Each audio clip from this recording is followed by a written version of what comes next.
He didn't just sell his cows. He walked away from the system that fed his family for 3 generations. And when the dairy co-op cut him off without hesitation, they thought it would be the end of Caleb Mercer, not the beginning of something they couldn't control. The call came early, just after sunrise, when the frost still clung to the fence lines, and the barns held that quiet, hollow stillness that only farmers notice when something is about to change. And Caleb stood in the milking parlor, longer than usual that morning, listening to the machines hum like they had every day for decades, steady and dependable. The same rhythm his father trusted, the same rhythm his grandfather built his life around. But now it sounded different to him, not comforting, not reliable, just repetitive, like something that kept going whether it made sense or not. And when he finally stepped outside, wiping his hands on a worn cloth, he already knew what he was going to do, even if he hadn't said it out loud yet. By noon, he had made 3 calls, one to a livestock broker, one to a neighboring county farm he barely knew, and one to cancel the next bulk feed delivery. And by evening, the decision was no longer just an idea. It was motion, trucks scheduled, buyers lined up, numbers being written down that didn't include milk production or daily yield. And for the first time in years, Caleb wasn't calculating how much he would lose this month, but what he might gain if he stopped playing a game designed for someone else to win. The reaction didn't take long, because in a place where everyone farms the same way, change isn't just noticed, it's questioned. And by the second day, word had already circled through the co-op office, across neighboring farms, and into conversations that lowered in volume when Caleb walked into the room. But he didn't explain himself, not at the feed store, not at the diner, not even when his own brother drove out unannounced and leaned against the fence with that look that said more than his words did, asking if this was some kind of temporary thing, some bad season adjustment, something he could walk back before it went too far. And Caleb just shook his head, because this wasn't a reaction to a bad year. It was a response to 10 of them stacked together, each one shaving off a little more margin, a little more control, a little more belief that working harder would fix something that was already broken. The Holsteins started leaving at the end of the week, one trailer at a time, their black and white patterns disappearing down the road in a way that felt quieter than it should have. No dramatic moment, no final pause, just the steady removal of what had always been there. And in their place, days later, came the Angus, solid black, heavier, calmer in a different way.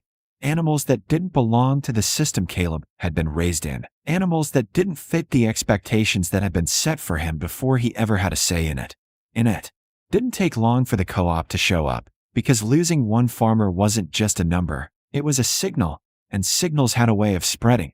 The manager arrived without calling, stepping out of a clean truck that looked out of place against the mud and gravel, carrying that same tone Caleb had heard before, the one that sounded polite but wasn't flexible.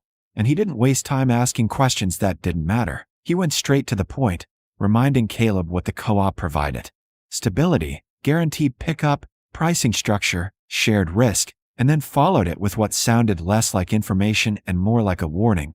That walking away meant more than just switching animals. It meant losing access, losing contracts, losing the safety net that had kept farms like his alive when everything else failed. And for a moment, the air between them held that familiar pressure, the kind that pushes people back into line, the kind that had kept Caleb making the same decisions, year after year, even when they stopped making sense. But this time it didn't land the same way, because Caleb wasn't thinking about what he was losing. He was thinking about what he had already been losing slowly, quietly, in ways that didn't show up all at once, but added up all the same. He let the manager finish, didn't interrupt, didn't argue. And when the final line came, no milk, no membership, no coming back, Caleb nodded once, not in agreement, but in acknowledgement, as if to say he understood the rules. He just wasn't going to follow them anymore. And when the truck pulled away, leaving tire marks that would fade by the next rain, Caleb stood there longer than he needed to, looking out over a pasture that didn't look dramatically different, but felt completely changed, because for the first time, it wasn't tied to a schedule someone else controlled. There was no morning pickup dictating his day, no pricing sheet arriving at the end of the week telling him what his work was worth, just land, animals, and a decision that hadn't paid off yet. But didn't need to. Not immediately. The first week without the co-op felt strange in ways Caleb hadn't expected. Not harder exactly, but quieter, like something constant had been removed and left space behind, and in that space came doubt, not loud or overwhelming, just steady enough to notice, showing up in small moments. When he walked past the empty milk tanks, when he checked his accounts and saw no deposit, when he overheard someone say he'd made a mistake, and he didn't fight it, didn't try to convince himself he was right. He just kept moving, because the decision had already been made, and second-guessing it wouldn't change the direction, only how he handled it. What no one saw, what no one asked about, was how long this had been building, how many months Caleb had spent noticing things that didn't fit the narrative everyone else accepted. The way certain trucks came and went without going through the co-op. The way some farms weren't struggling in the same way but weren't talking about why. The way prices in one part of the market didn't seem to follow the same rules as another, and those observations didn't turn into action overnight. They sat in the background, collecting, waiting until the moment came when staying the same felt riskier than changing, and that moment had arrived without announcement. Just a quiet shift in how Caleb saw what he was doing, and once that shift happened, going back wasn't really an option. By the end of the month, the farm looked different enough that even passing drivers slowed down, trying to figure out what had changed, and Caleb didn't explain it to them, because explanations weren't what mattered now. Results were, and those would take time, longer than most people were willing to wait before forming an opinion, longer than the co-op expected him to last without calling back, longer than the assumptions being made about him would hold up. And as the first real cold of the season settled in, Caleb stood at the edge of his field one evening, watching the Angus move in a slow, steady line across the land. And there was no clear sign yet that he'd made the right decision. No immediate payoff, no moment of confirmation, just a sense that for the first time in years, the outcome wasn't already decided before he started, and that alone was enough to keep going. By the time winter settled in fully, most people had already decided how Caleb Mercer's story would end, and none of those versions included success, because from the outside, all anyone could see was what he had given up: daily milk checks, predictable pickups, the structure of the co-op, and not what he had been quietly building in its place. The truth was, Caleb hadn't stepped away blindly, and he hadn't traded one system for nothing. He had been watching for years, noticing details that didn't fit the surface story everyone else accepted, especially the trucks that didn't belong to the dairy schedule, the ones that came less often but stayed longer, loading carefully, talking directly to farmers instead of routing everything through a central system. And those small differences had led him to start asking questions.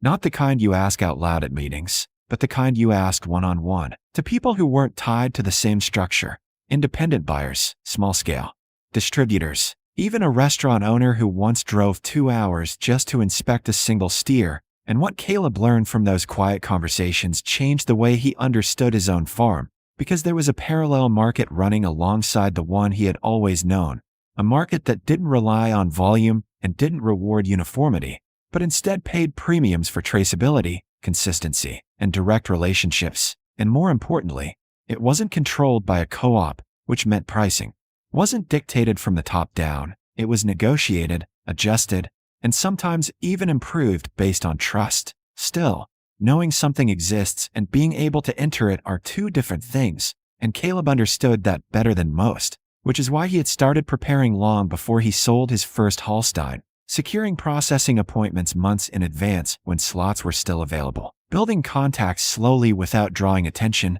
and mapping out a timeline that didn't rely on immediate returns, because unlike dairy, beef didn't pay daily. It required patience, and patience came with pressure.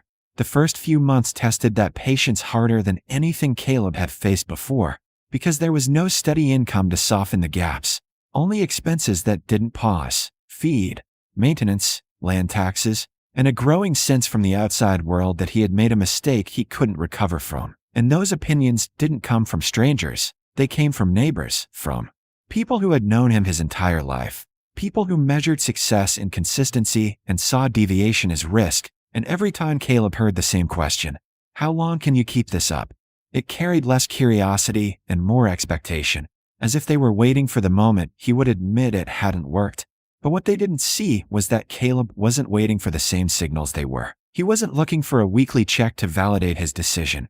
He was watching the animals grow, tracking weight gains, monitoring feed efficiency, and staying in quiet contact with the buyers he had lined up months earlier. And while nothing about that process was fast, it was deliberate, and that difference mattered more than anyone realized. Because when the first group of Angus began approaching market readiness in early fall, Caleb wasn't scrambling to find a buyer. He already knew who to call, and more importantly, they knew him, not as a desperate seller, but as someone who had taken the time to do things right. The shift happened almost quietly, without announcement or build-up, just a series of phone calls that replaced months of waiting.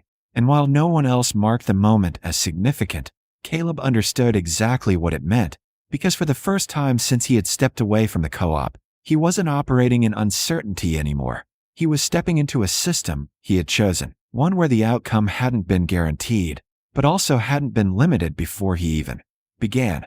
The first offer didn't feel real at first, not because it was unbelievable, but because it was different, structured in a way Caleb Mercer hadn't experienced before, direct, clear, and without the quiet deductions and shifting prices he had grown used to under the co-op. And when the buyer finished walking the pasture and named his number, Caleb didn't respond right away, not out of hesitation, but because he was recalculating everything he thought he knew about what his work was worth. By the end of that week, 2 more offers followed, each one slightly higher, each one confirming that what he had stepped into wasn't a fallback plan, but a different level of market entirely. And when he finally closed the deal on his first group of Angus, the numbers settled in a way that forced him to stop and look at them twice, because what he had earned in that single cycle didn't just compete with his previous dairy income. It surpassed it, without the daily strain, without the dependency, without someone else deciding the value before he even delivered the product. And that realization didn't come with excitement so much as clarity, the kind that makes everything behind you suddenly make sense. Word spread faster than he expected, not because Caleb talked about it, but because numbers have a way of moving through farming communities even when people pretend they don't. And within weeks, the same neighbors who had questioned him started asking different kinds of questions. Quieter ones, more careful, not about why he left, but how he managed it, what steps he took, whether it was something that could be repeated. And Caleb answered them the same way he had approached the entire shift, without exaggeration, without trying to convince anyone, just laying out what he had done and letting them decide what it meant for themselves. The co-op reached out not long after, and the tone had changed in a way that didn't need to be pointed out, more measured, less certain, offering options instead of ultimatums, leaving space where before there had been none. But Caleb didn't need time to think about it, because the decision had already been made long before the call came in. And when he told them he wasn't coming back, not under the old terms, not under new ones, it wasn't defiance. It was simply the result of no longer needing what they controlled. That winter, standing at the edge of his pasture as the Angus moved steadily across the frozen ground, Caleb understood that nothing about the land had changed. Nothing about the work itself had become easier. But something more important had shifted quietly into place, something that didn't depend on weather or markets or approval from a system he no longer belonged to. And for the first time in years, the outcome of what he built would be decided by the choices he made, not the structure he was born into.